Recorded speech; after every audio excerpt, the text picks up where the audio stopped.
Priežastis, dėl kurios informacinių sistemų specialisto profesiją įgijęs Evaldas Bobina tapo savanoriu, paprasta. Jam, kaip ir kai kuriems kitiems darbo patirties neturintiems jauniems žmonėms, darbo rinkos durys vėrėsi sunkiai. Mokiausi Vilniaus kolegijoje, baigiau ir po to ieškojau darbo. Ilgą laiką nesusiradau jo, kaip ir informatikas buvau, bet nesėkmingai ganėtinai užtrukau, kol ieškojau. Taigi, beieškodamas pradėjau domėtis įvairiais kitais dalykais. Pradėjau ieškoti informacijos, atradau taip maltiečius, kitas organizacijas, kurios priima savanorius. Į klausimą, kodėl savanoriauti nutarė būtent Maltos ordino pagalbos tarnyboje, 23 metų vaikinas atsako, kad būtent čia galėjo pritaikyti įgytas žinias. Kitose vietose darbų su IT pasiūlyti negali, dažniausiai tai būna su neįgaliaisiais ar kažkokiais kitais žmonėmis darbas. Šiuo atveju man pasiūlė puikų variantą tarp mano specialybės ir šiek tiek pagelbstant neįgaliesiems. Čia vedžiau mokymus Maltos ordine pagal savo specialybę.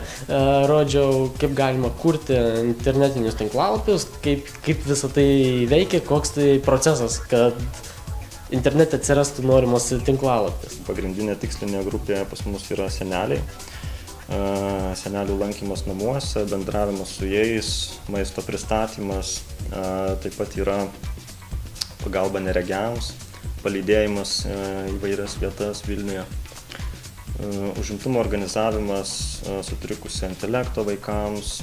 Evaldas, kadangi jisai iš IT srities pas mus atėjęs, tai didelė dalis jo užduočių ir buvo susijusios su IT sritim, nes kiekvienam ofise yra tų darbų susijusių su kompiuteriais, tai įkurti kokią naują darbo vietą, kažkas neveikia, kažką sutvarkyti, pakoreguoti svetainę, tai va tokius darbus ir darė Evaldas pas mus. Dabar Evaldas dirba vienoje iš interneto tinklalapius kuriančių įmonių, bet jei prireikia jo pagalbos, mielai užsuka į tarnybos būstinę Vilniuje, nes ir jis ir savanorių koordinatorius neabejoja, kad susirasti mėgstamą darbą vaikinui padėjo savanoriaujant įgyta patirtis. Savanoriavau 2 mėnesius, pilna savanorystė mano turėjo trukti 3 mėnesius, tačiau neišbuvau viso laiko, dėl to, kad sėkmingai susiradau darbą. Ieškantis darbo, manau, stipriai padėjo, nes gavau pažymėjimus, kad baigiau, ką aš čia dariau, o tai, mano nuomonė, darbdaviui stipriai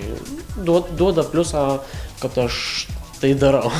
Organizacijos stiprybė yra savanoriai, tai visada džiaugiamės jais, o savanoriui tuo tarpu tai taip pat yra galimybė įgauti patirties, įgauti apskritai naujų patirčių, kurios tiek padeda paskui gyvenime, tiek praturtina.